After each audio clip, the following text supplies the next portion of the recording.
Mrs Wyn, chi yw pennaeth presennol Ysgol Bro Pedr, ond wrth gwrs chi wedi gadael, chi'n mynd i adael y swydd yn hwyrach mlaen yn hymor ag haf. Os gyda chi rhyw atgof sy'n fydd yn aros yn y cof o fod yn Pennaeth ag Ysgol Bro Pedr? Wel, Ifan, diolch yn fawr iawn i ti am y cyfle i siarad gyda ti heddi.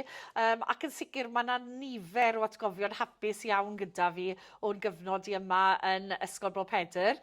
Ac Ysgol Llambed, wrth gwrs, cyn hynny.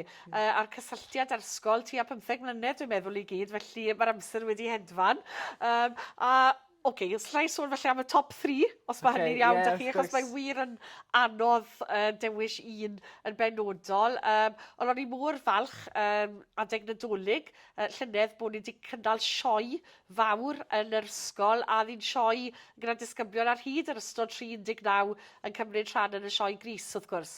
A dwi'n meddwl oedd hwnna'n achlysur arbennig iawn i Ysgol Bro Pedr, ac eto dangos gymaint o ddisgyblion talentog sydd gyda ni'n yr ysgol, ac hefyd staff sydd ddim yn ymroi o'i amser i egni a'i brwdfrydedd nhw hefyd i gynnal sioe oedd wir yn safonol. Felly credu oedd hwnna'n un i chafbwynt i fi.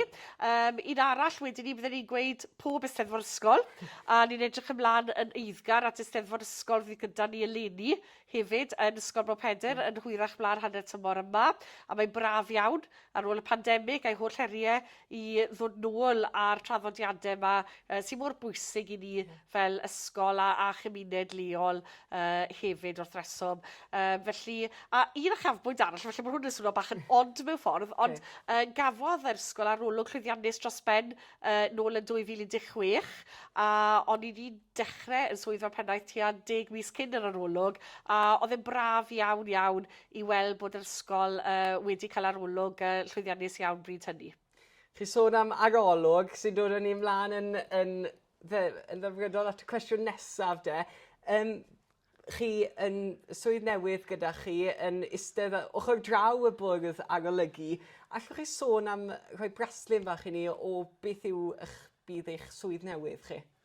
Ie, felly edrych mlaen nawr at yr her newydd, felly gweithio fel arolygydd gyda Gestyn byddai o fis Medi yma ymlaen, a chyfle i ymweld ag ysgolion dros Gymru gyfan.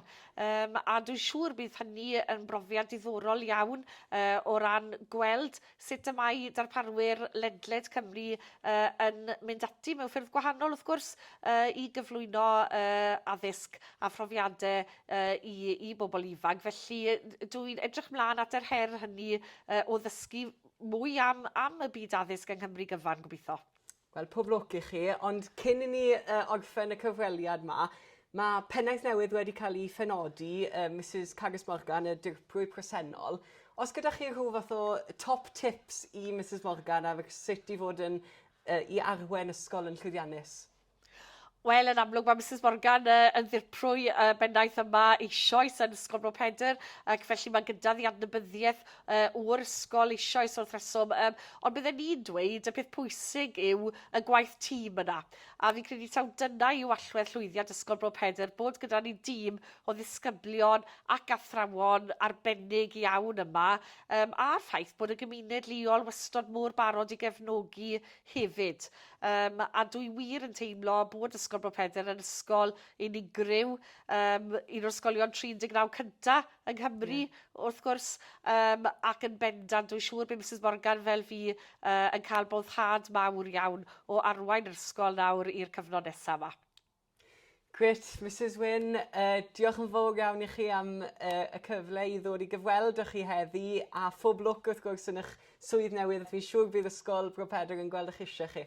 Diolch yn fawr, a byddai'n cofio'n arwyddar na a fo ben byd bont a weddill yn oes dwi'n siŵr, a mae wir wedi bod yn bleser. Diolch yn fawr iawn ti, Ifan. Gret, diolch.